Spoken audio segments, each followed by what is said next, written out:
Good morning, Kentuckiana. Thank you so much for waking up with us on this Sunday morning. We are glad you're here. I'm Gabriel Gonzalez. Time now is 7:01 in the morning. Let's get a check on your weather, something everybody always wants to talk about. Meteorologist Nicole Hartford is with us this morning. Nicole, good morning to you. It was a little bit chilly outside this morning. I haven't been outside in a couple hours, so I'm sure it's that same way. Don't worry, it's still chilly. Conditions across the area have been cooler this morning. We've got cloud cover that has also moved in, and today is going to look completely different from the day yesterday. We got to enjoy a lot of sunshine, a good deal of warmth yesterday, and while it will still be comfortable temperature-wise later this afternoon, we'll keep a chill in the air. The biggest change coming, though, has to do with rainfall. Right now, we're just seeing cloud cover.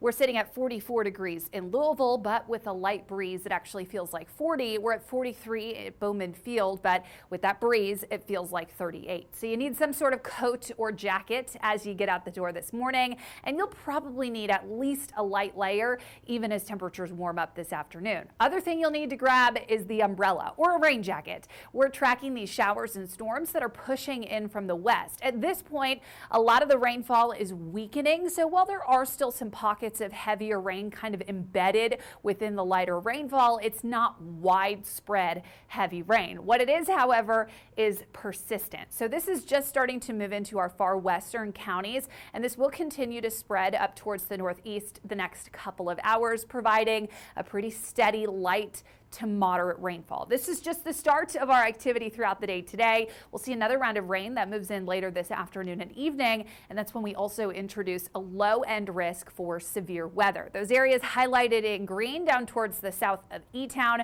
that's where we have that low level 1 risk for severe storms. So we're talking maybe a couple isolated storms that could get up to strong to maybe severe criteria when it comes to winds specifically. For the rest of us, it's mainly just heavy rainfall, some lightning, some thunder. So if you have outdoor plans, you may want to start coming up with a backup plan.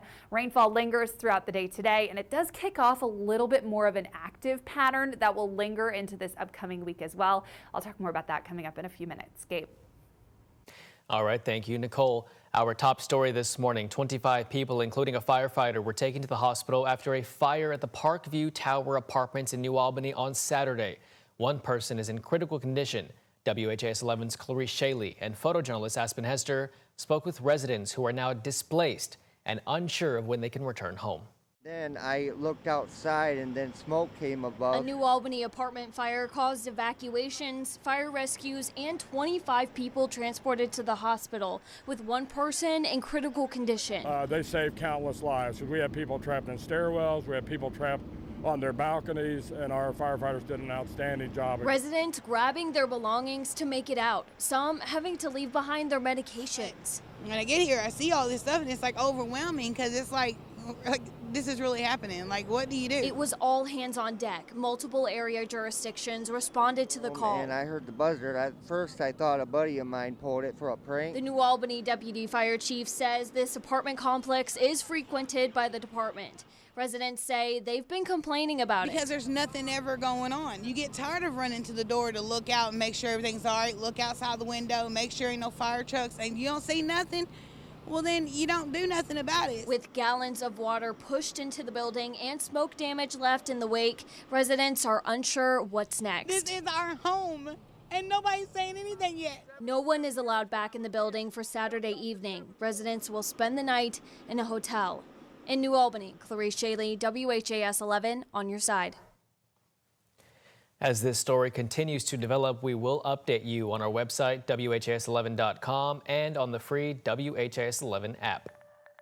New this morning, LMPD responded to a shooting in the 6700 block of Strawberry Lane next to the Southside Pick Pack for a reported shooting. Police say there was no victim when they arrived on scene. However, a woman showed up to University Hospital with a gunshot wound shortly after the incident. Officials are investigating the cause of the shooting. There were no suspects at this time. If you have any information, you're asked to call 574-LMPD. A teenager is in the hospital after a shooting in the Portland neighborhood. Police say an off-duty officer working at University Hospital believes the officer saw a 16-year-old dropped off with a gunshot wound. After talking to the victim, police say the shooting happened in the 1500 block of Portland Avenue. Officers went to that area and searched for any evidence or witnesses to the shooting. LMPD says the teen's injuries are non-life-threatening, and anyone with information is asked to call the anonymous tip line. That number again, 574-LMPD. Right now, police are investigating a death at Dosker Manor. That's in the 400 block of Muhammad Ali Boulevard.